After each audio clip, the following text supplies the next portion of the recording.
Welcome back, guys, to another episode of Mission Focused Mindset.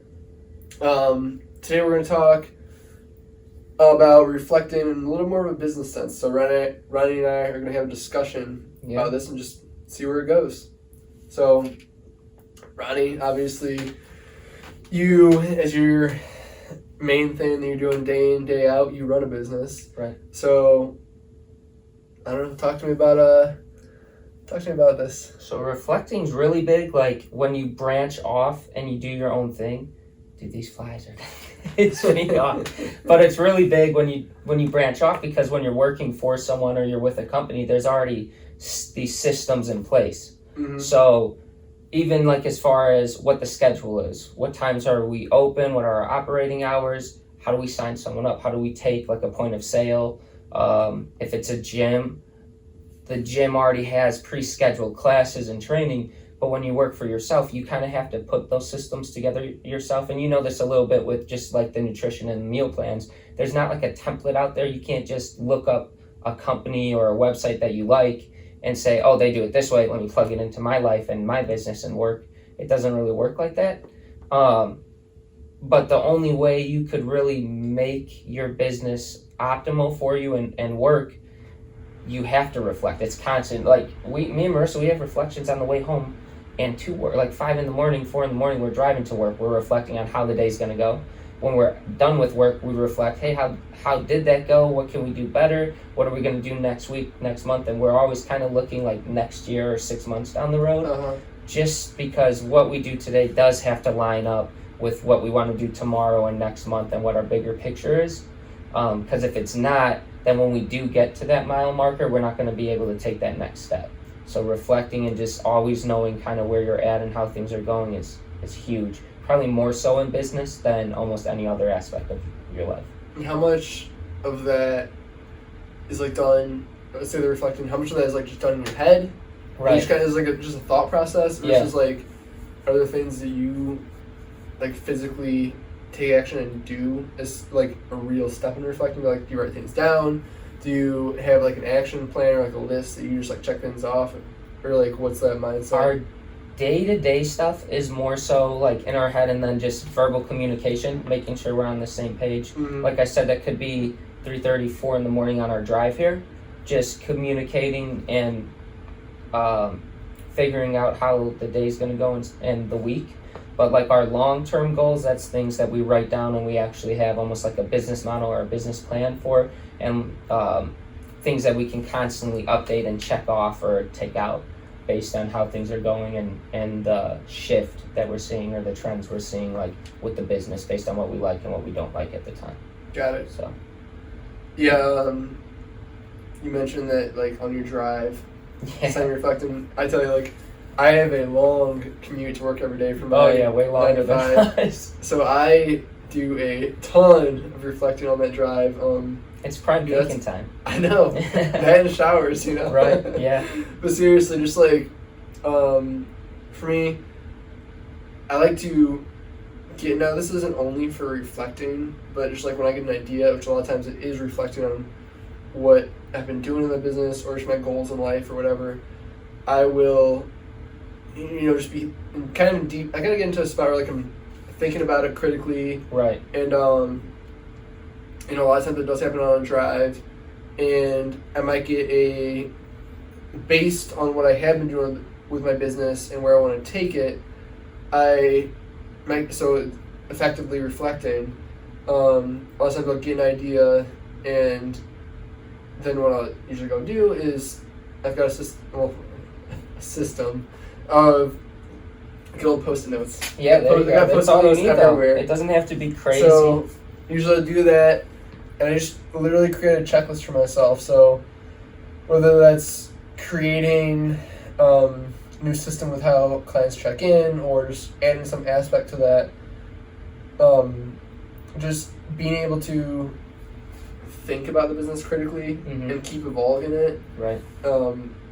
That's what helps you scale, helps you get better, and it's fun, honestly. I mean, it is. I like business, so just critically thinking about stuff and being able to come up with original ideas or even concepts that are based on something that you get inspiration from. Right. Which is something I like doing. Just, getting... I'm trying to think of an example off the top of my head, which I can't, of course. I mean, our YouTube, we're trying to grow our YouTube, and that's just an idea. That even this podcast is, how many times do we sit in this office and just talk about it for 6 hours, and why not record it? Right, so, yeah. We're starting to work out, 20 minutes warming up, getting our pre-workout drinks ready and stuff, and we basically talked out a 20-minute podcast we record. It's so crazy. Kind of putting it into action now, but just being able to critically think about what you've been doing, where you want to take things, and then being creative with a way to get there. Right. Is if you've got to be creative, because it doesn't always mean that you are thinking of something that's totally revolutionary, but you have to think of the most effective way to apply ideas that maybe they already exist, but you got to be able to apply ideas to your application and essentially just put them into practice and make it work. And one thing that's something that I've done that I think a lot of people do that build things up, and especially at a quick rate, is if you get an idea, try it. And then sometimes, as long as it's not a super stupid idea. Right, but you don't know. Yeah, if you've got a certain basis with it and you have just kind of your gut feeling, go with it and don't be afraid to try a bunch of things. And then, just almost throwing a bunch of things at the wall and seeing what sticks. Right, literally. But also with that, be able to learn from it and pivot quickly. I think pivoting is huge because, COVID hit, and unfortunately, there's half the amount of gyms in the fitness industry right now because people weren't able, most people, if you give them a timeline, and that could be a short timeline, that could be 10 years, if you give them a timeline with an actual date, an end date, and this has to happen by then, most people are able to critically think and plot and plan something out. But when things happen just like that, and in life and business, things do happen just like that, it's much more less of a plan, and okay, this is what I'm doing, boom, we're switching right here, this is how we're going to keep it rolling. If you're not able to pivot, it sounds kind of bad, but business is probably not for you, just because every day there's always a struggle you're going to go through, a mistake happen, whether it's your fault, employee's fault, a customer's fault, whatever it is, and you always do have to pivot and how do I make the situation better? This didn't work, what will? But also pivoting comes with reflecting too. If you don't know how your business is going or the route that it's taking, how can you pivot? Because you don't even know where you're at right now. How could you take it somewhere else? Right. If you don't know what's already working for you or how your system is working, right, then you might not visualize how, for example, COVID would be affecting your business. Until it's too late and you're already seeing the negative impact of it. Right. But if you understand what you're doing and how that's working and what challenges some unexpected event's going to come up, and if you understand that proactively, if you're proactive about that, then you can quickly pivot and try things and change things that are not just a random thought, but it's since you have reflected, you've understood how things work and what makes them work, and now the new challenge is thrown into that. Right. You know how to basically create a fix that aims to address that specific challenge, rather than just either hoping and praying that it randomly works out. Right. Or we've seen, how many gyms, commercial gyms and stuff shut down due to COVID. Just in our area, not across the country, it's insane, but that's the same thing. They have a system that works and they built it up, but they're not able to adapt and fluidly change things. Or if they are, same thing, they need a plan and they have to plan it out, then they got to implement it just to get back on their feet. Whereas if you're able to just pivot and move right away, then you stay open. Like, that's literally the difference of staying open or shutting down for good. So Right. it's kind of wild. And that's something people have to realize with business, not just in fitness, but we're going to use a fitness example here, Mm-hmm.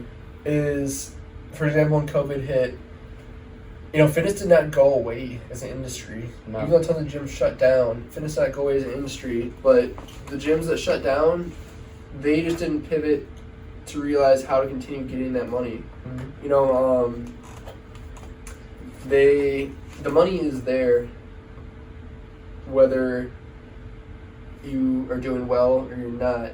You essentially have to find a way to provide value Yeah. that causes people to spend their money at your place of business. Right. So, for example, we're going to go a little bit off topic of fitness here, but an example that I hear all the time is some people hate technology or technological advancements or just, Right. like, any kind of new invention because they think it's going to, like, take away the jobs, and, like, there's not going to be all these different manual tasks around anymore. But people just got to realize, like, the money isn't going away. It's just going to a different place. So you have to maybe pivot and learn new skills, provide new value in the marketplace, Yeah. And the example of, like, technology becoming a bigger thing. And people get afraid it's going to take their job, which, okay, maybe it's going to change the way that the job market looks, but that doesn't mean that the money is gone. That means Right. that you maybe need to learn a new skill set. Mm-hmm. With all the new advancements in technology, they still need people to fix those things. Yeah. They need people to build those things. Create them. To design them, create them. I mean, the work is just shifting to different places, and you need to, in business, whether you run a business or whether you are an employee with a certain skill set, Yeah. you need to learn how to pivot to continuously know how to provide value, and draw on the money from wherever it's at, 'cause it's still out there. It doesn't, like wealth and all that, like money, it doesn't disappear.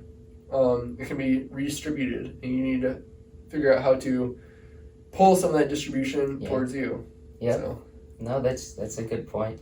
I think a lot of people don't understand that maybe if you're not able to get clients or generate business, a lot of people think like maybe it's not the right time, or maybe I'm not in the right neighborhood, or we don't work enough hours, whatever it is. Maybe your business just isn't adding value, or it's not adding the value that you equate the dollar sign to. So like maybe your prices are too high based on the value that customers deem you're worth.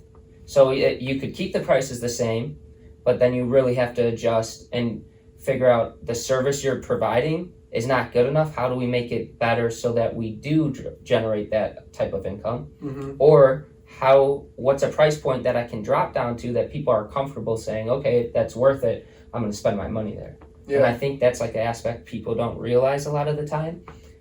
Like everyone wants to blame other things, or it's a lot easier if you fail. It's like almost easier to accept, I failed, it didn't work, I'm going to go back to work for someone, and just blame it on, it wasn't the right time.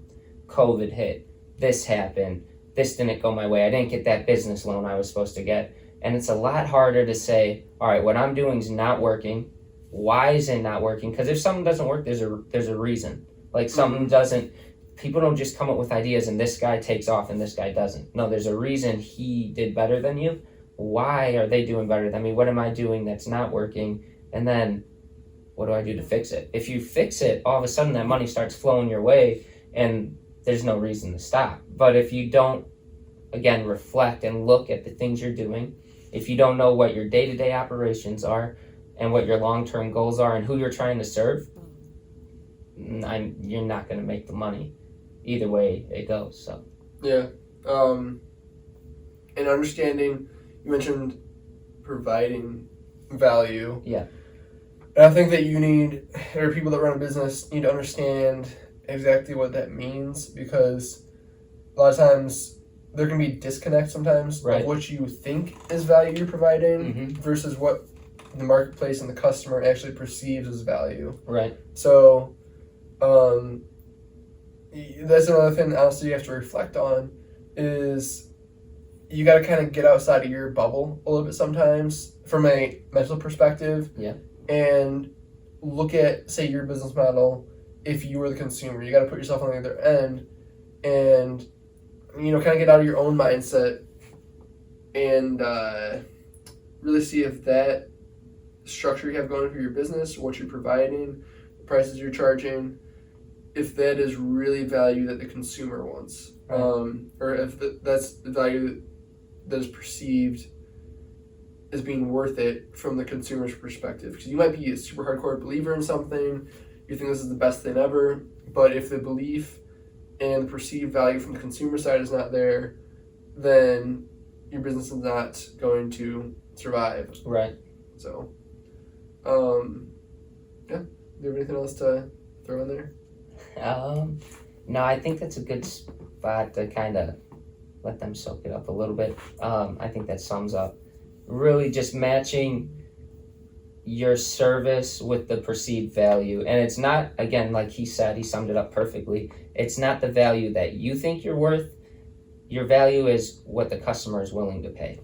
So if you aren't getting customers, your prices are either too high or your service sucks. It's really only two options.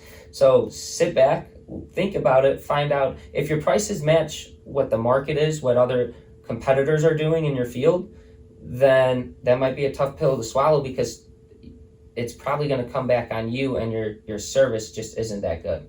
If your service is good, if you know you're offering, if you do better work than the next guy down the street, but you're still not getting people in, then you may just have to adjust the prices, and maybe they don't stay there, but try dropping them a little bit just to get people in the door, because if people don't know about you, then they can't come to you anyway. So if you're a new business, you may have to drop your prices just to get people in the door so that they can talk about you. And if your value and your service is as good as you think, they will talk about you and business will come. Yeah, and that's really, this discussion we've had these last few minutes has really been a more complex look at supply and demand. Yep. So, if you're providing value and you're doing it properly and people want to come to you, it's going to create more demand. Well. And then if your supply is the same, prices are naturally going to go up. So, right. It's a very simplified look at it, just saying supply and demand, but really, that's what it comes down to. You just need to understand some of the thought process on the back end of that. Right. And providing the value that actually creates the demand. So, yeah, that's our little business talk for today on Mission Focused Mindset. So, like and subscribe. And keep on listening. We're out.